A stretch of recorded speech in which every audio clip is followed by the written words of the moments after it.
नमस्कार, मैं doctor S K. Gulati, plastic and cosmetic surgeon from Kanpur. आज आपसे बात करूंगा नॉन सर्जिकल राइनोप्लास्टी के बारे में, जिसे एक लिक्विड राइनोप्लास्टी या फिलर राइनोप्लास्टी भी कहते हैं।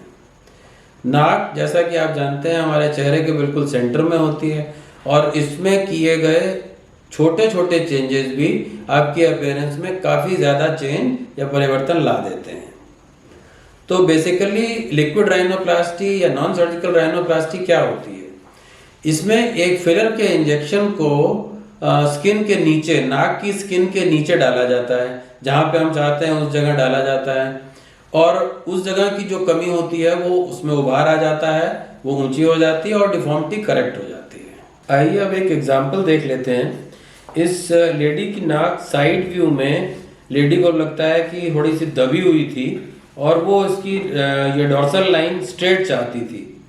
तो लिक्विड राइनोप्लास्टी के द्वारा, जिसमें कि नाक की स्किन के नीचे ये फिलर इंजेक्शन डाला गया, और इस दूसरे फोटोग्राफ में आप देख सकते हैं कि अब वो उसकी डॉर्सल लाइन साइड व्यू में एकदम स्ट्रेट हो गई है और उसकी नाक को मनचाहा आकार मिल गया है। लिक्विड राइनोप्लास्टी एक शॉर्ट पेनलेस प्रोसीजर है, कुछ ही मिनटों में प्रोसीजर पूरा हो जाता है, और ये नाक की माइनर प्रॉब्लम्स के लिए, जैसे दबी हुई नाक है या हम्प नोज है या एक साइड में कहीं दबा हुआ है एक साइड में नहीं दबा हुआ है, या अगर किसी ने सर्जिकल राइनोप्लास्टी कराई है उसके बाद कुछ एसिमेट्रीज रह गई हैं, तो उनके करेक्शन के लिए सूटेबल है। साथ ही ये उन लोगों के लिए भी है जिनके पास टाइम की कमी है। सर्जिकल राइनोप्लास्टी के बाद रिकवरी में टाइम लगता है और स्वेलिंग काफ़ी समय तक रहती है, कुछ महीने लग जाते हैं पूरी तरह से नाक को नॉर्मल होने में। ये बात सही है कि गोल्ड स्टैंडर्ड अभी भी सर्जिकल राइनोप्लास्टी ही है, लेकिन जिनके पास टाइम की कमी है वो लिक्विड राइनोप्लास्टी के लिए जा सकते हैं, और इसमें डाउन टाइम बिल्कुल नहीं है। नेक्स्ट डे से ही वो वापस काम पे जा सकते हैं और मनचाहा रिजल्ट पा सकते हैं। कुछ लोग इसको एक टेस्ट की तरह भी करवाते हैं। मान लीजिए कि वो एक सर्जिकल राइनोप्लास्टी प्लान कर रहे हैं, लेकिन वो श्योर नहीं है कि जो चेंजेस वो सोच रहे हैं उससे नाक उनकी अच्छी दिखेगी, तो वो चेंजेस लिक्विड राइनोप्लास्टी के द्वारा नाक में देखना चाहते हैं, और अगर उनको वो ठीक लगते हैं तो वो फाइनल सर्जिकल राइनोप्लास्टी के लिए जाते हैं।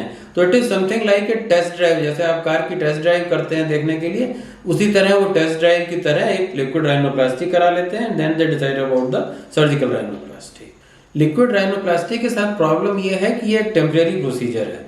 जो फिलर डाला जाता है वो धीरे धीरे डिग्रेड हो जाता है, 6 महीने 8 महीने में वो बिल्कुल गायब हो जाता है और इस प्रोसीजर को रिपीट करना पड़ता है।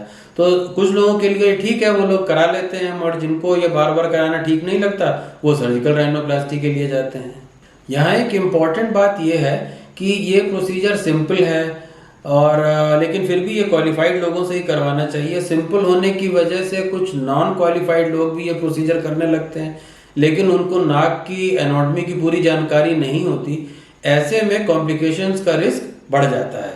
तो ये ध्यान रखें कि जब भी ये कराएं तो क्वालिफाइड लोगों से ही करवाएं। इन द एंड मैं ये बताना चाहूँगा कि अभी भी गोल्ड स्टैंडर्ड सर्जिकल राइनोप्लास्टी है, लेकिन कुछ सेलेक्टेड लोगों के लिए लिक्विड राइनोप्लास्टी एक अच्छा ऑप्शन है। मैं आशा करता हूँ कि इस वीडियो में दी गई जानकारी आपके लिए उपयोगी होगी। नमस्कार।